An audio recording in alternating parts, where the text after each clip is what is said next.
Call me Mikhail. Welcome to the Savage Nation. Today I want to talk about Jonah and the whale. Are we all in where? If you ever went to Sunday school or Hebrew school or any school of any value, you would know about Nineveh. You'd know about Jonah. You'd know about Jonah and the whale. And today it's a parable for us because, well, I used to do God talks. And I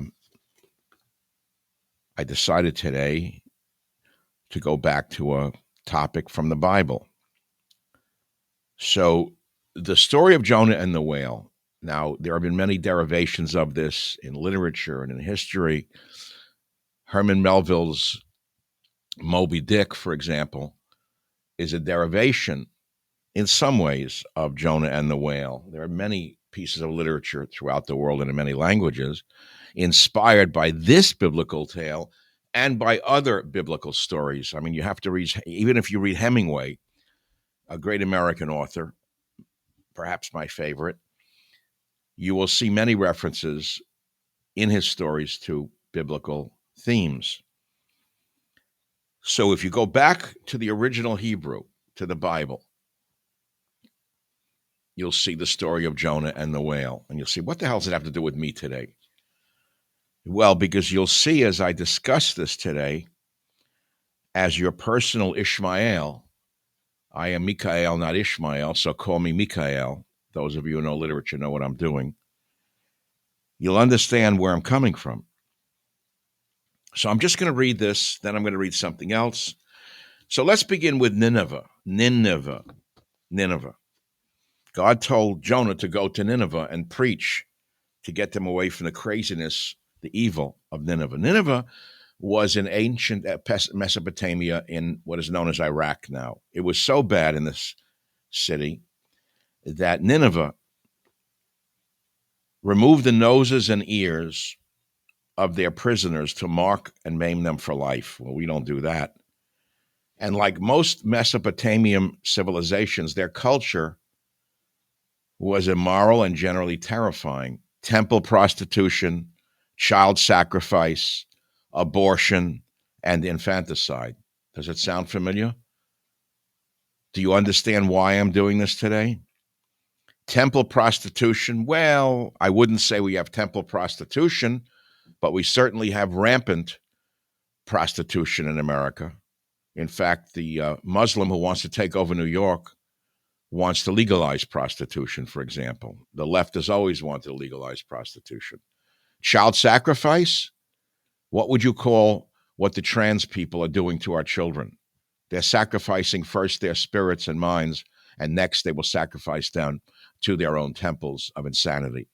Abortion, do I have to say a word? Infanticide, it's being practiced in America. Not yet openly, but it's being practiced. So that's how evil Nineveh was. So God says to Jonah, and I'm going to read you now directly from this. He says to Jonah, and the word of the Lord came to Jonah, son of Amittai, and said, arise, go to Nineveh, the great city, and proclaim against it, for their evil has come before me. Okay.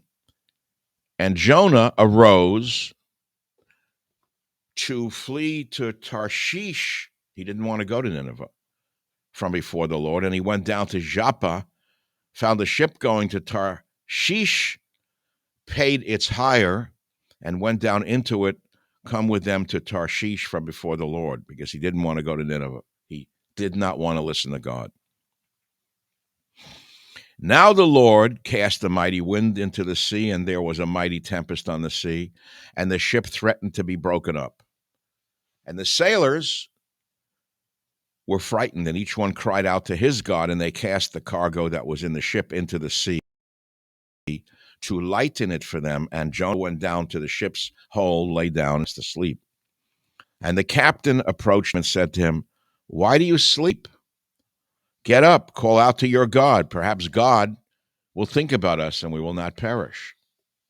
And they said each one to his fellow, come, let's cast lots so that we will know because of whom this evil has befallen us. So they cast lots, and the lot fell upon Jonah. And they said to him, "Tell us now, because of whom has this evil befallen us?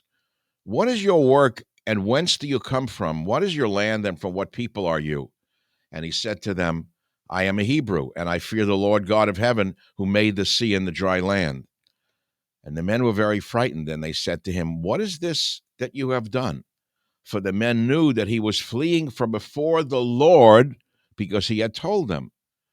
And they said to him, "What shall we do with you, so that the sea shall subside from upon us, since the sea is becoming stormier?"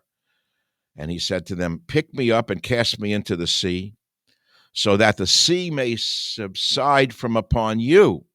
For I know that because of me this mighty tempest is upon us, is upon you." And the men rowed vigorously to return to dry land, but they could not, for the sea was becoming stormier upon them.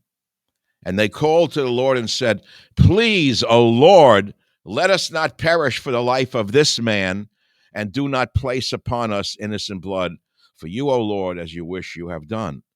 And they picked Jonah up and cast him into the sea, and the sea ceased storming. And the men feared the Lord exceedingly, and they made sacrifices to the Lord and made vows. That's Jonah and the whale, or Jonah and the big fish. So what does it mean? Well, that's what I want to discuss with you. What does it have to do with you? Why did I say call me Mikael? Referencing Call Me Ishmael by Melville's Melville's great novel, Moby Dick. Well, there are different interpretations. In essence, when I get through today with my interpretation, you'll realize that we are all in Nineveh. We are all Jonah. There's a mini Jonah in all of us, and there's a big Nineveh around all of us. That's what I want to tell you. So a great teacher, Shaias Taub, who is a mystical Jewish teacher, talks about this in a different way. The book of Jonah is read in its entirety during the Yom Kippur afternoon services, and he says it's the story of your life, he says to the congregation. This is what the Kabbalah says. The Kabbalah is a mystical Jewish text. We're not talking about fakers who can read the Kabbalah or such. We're talking about those who actually study it. And he says, "I know what you're thinking. This has got to be a metaphor, because I have never boarded a seafaring vessel bound for Tarshish to escape prophecy, gotten caught in a storm, had the crew throw me overboard, and been swallowed by a fish." He says, "You're right. Those things haven't happened to you, and they probably won't happen to very many of us. But still, the Zohar says that this is the real story of your life. You are Jonah, the real you. For Jonah, in Kabbalistic parlance, is another name for the soul. Hence, the story of Jonah is the story of a soul's journey here on earth."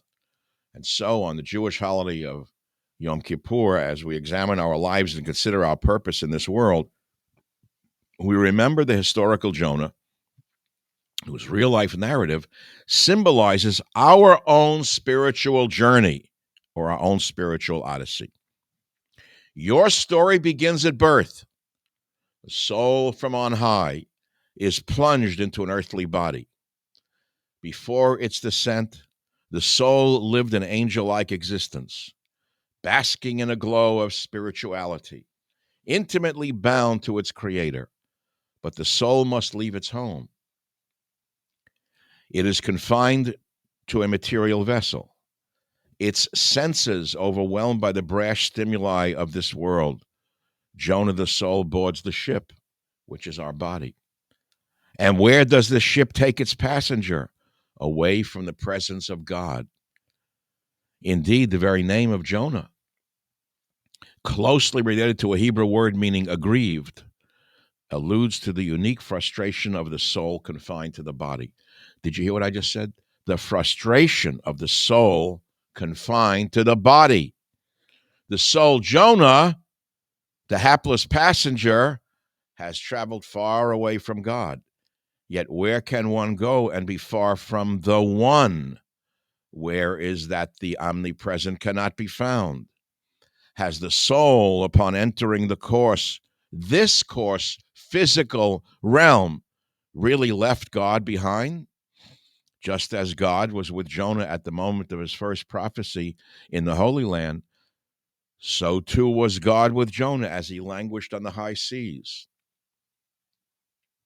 And yet we, like Jonah, delude ourselves into thinking that our journey to this earth has somehow taken us out of range of our relationship with God. Like Jonah, we take this perceived distance as an indication that we have somehow been dismissed from our mission. But no, the soul does not escape God by coming down to this earth. To the contrary, it is an agent of God, a representative of his will charged with imbuing sanctity into the mundane and perfecting an imperfect world. Sooner or later, the false lure of material satisfaction comes to its inevitable conclusion, and the physical life to which the soul has resigned itself grows unruly and fierce. The Almighty rouses a furious tempest, not to punish, but to shake the soul from its complacency. For Jonah had gone down to the inner part of the ship and slept. The soul is numb. The soul is numb. So the captain came and said to him, "What do you mean, you sleeper? Arise, call upon your God." A voice of conscience stirs from within. "What is your occupation? What have you done with your life? Why are you here? Why were you sent?" The moment of truth. The soul must acquiesce. God is here too, and I am none other than his very messenger. My life has a purpose. He says, "I am a Hebrew and I revere the God of Israel." So what does this have to do with you, if anything? Why am I bothering you with this on this fine day? Because it came to me as in a shock the other day as I heard the story of Jonah and the whale as if for the first time, when I realized that God sent me quite by chance to San Francisco to speak to the people of this, perhaps the most fallen city on the planet, the most degenerate, sick, psychotic city in the world was and still is San Francisco. The worst, the craziest.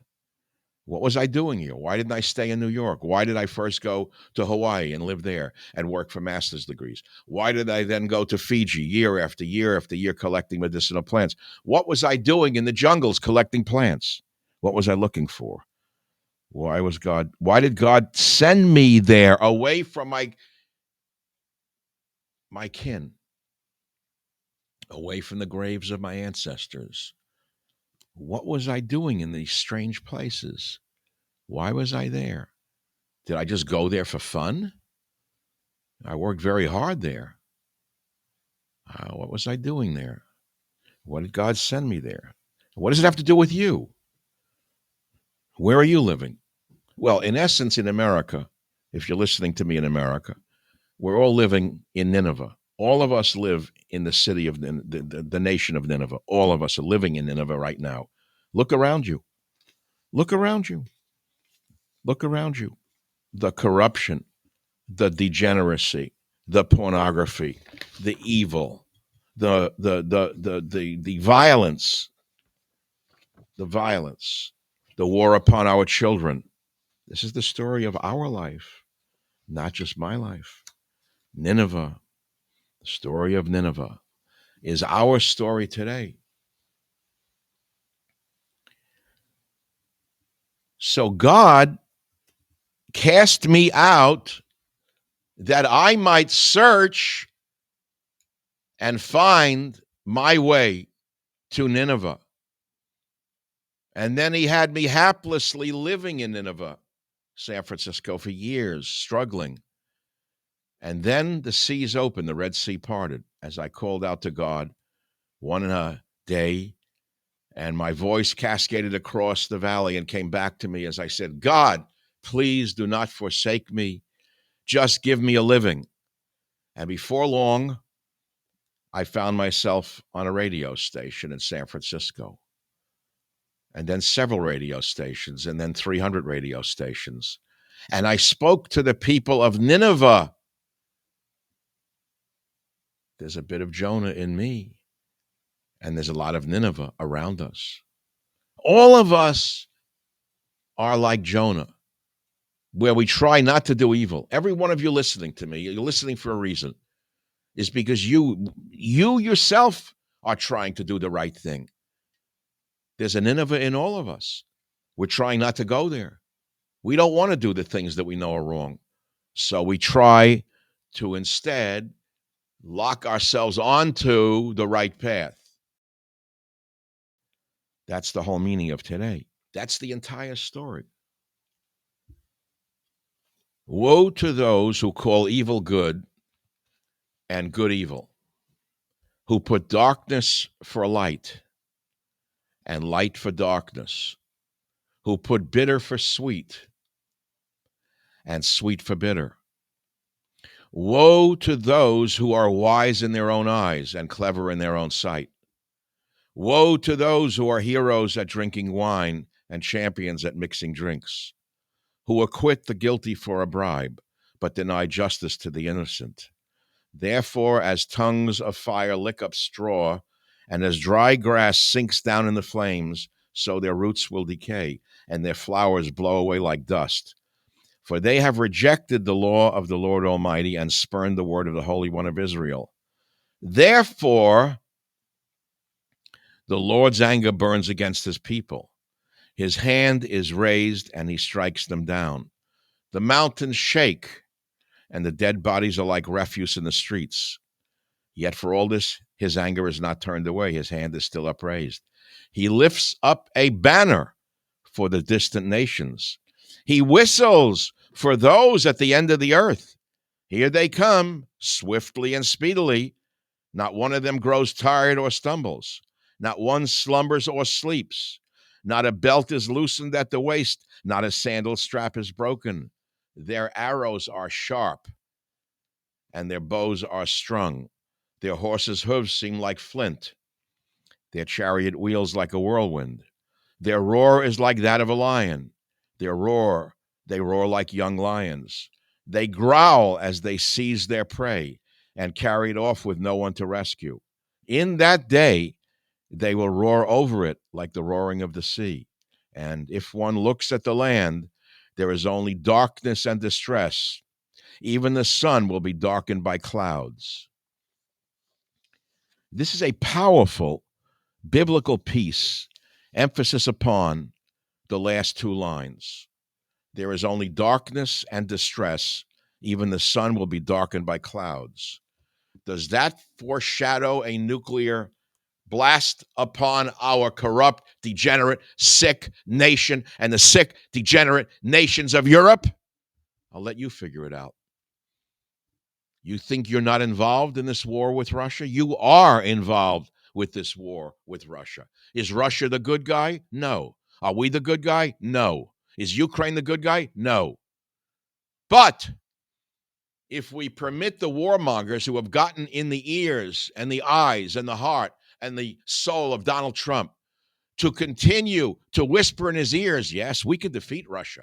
Oh, yes, Zelensky can use our Tomahawk missiles to blow up his oil refineries and raise the price of gasoline, and the Russians will turn on Putin and the war will come to an end. These psychotic, sick people will bring about the destruction of the entire world. Donald Trump came to power on many promises, and mainly was, I'll end that war. I'll end that war. Instead, he's escalating that war. They have gotten to him. The deep state is him. They have gotten to him. Don't believe me. You don't have to believe me. I don't care whether you believe me or not. I can see things you can't see. In my mind, I can. I'll end that war in 3 days, and now we're sending Tomahawk missiles to Zelensky, specifically to fire them upon Moscow, and Russia's going to give in.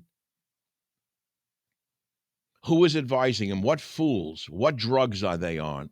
These stupid generals.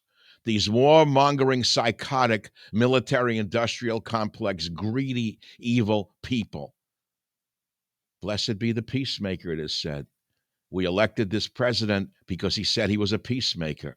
We must tell him to remain a peacemaker, not a warmonger. We are all in Nineveh, and it can all turn to darkness in the flash of an eye. Don't call me Ishmael.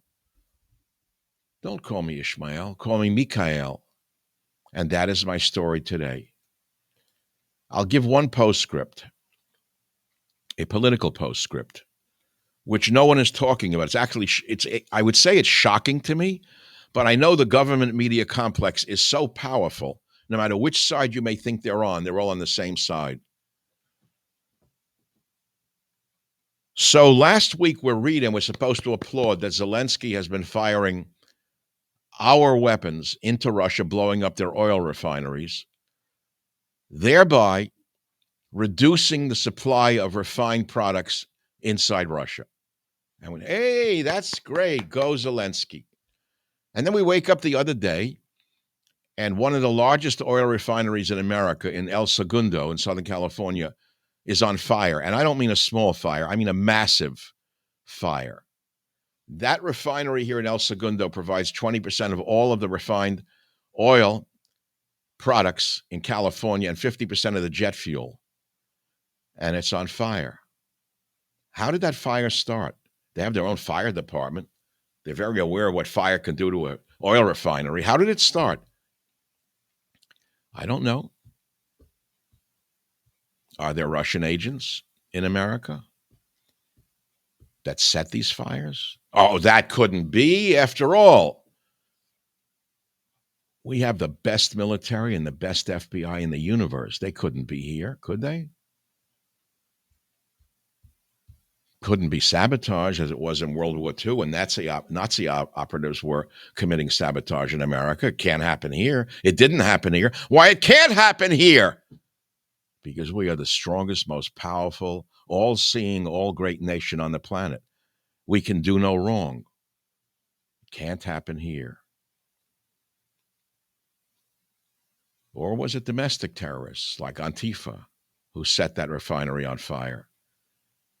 Could be. They're violent. They're naked communists.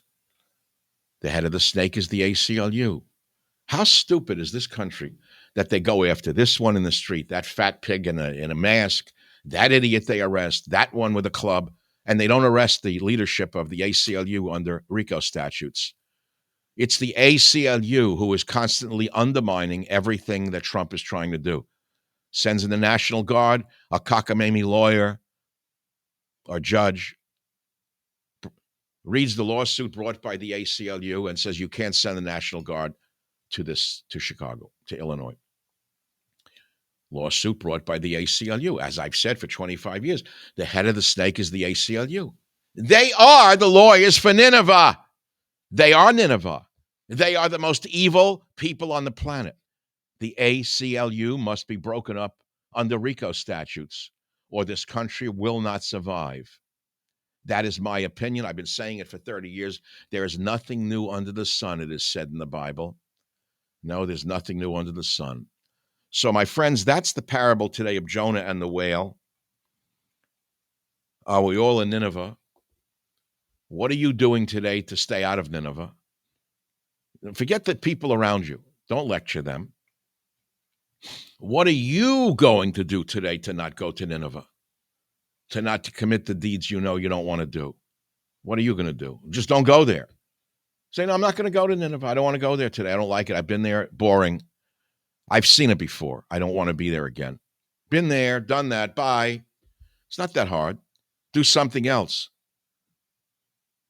Do something else. Plant a seed. Pet a dog. Hug a cat. Rescue an animal. Don't go to Nineveh today. And maybe if all of us don't go to Nineveh, those advising the president to go to war will also be deterred in their mission of destruction. Thank you for listening. May God be with us. May God save America. May God advise President Trump in the right way. Thank you very much for listening. Goodbye.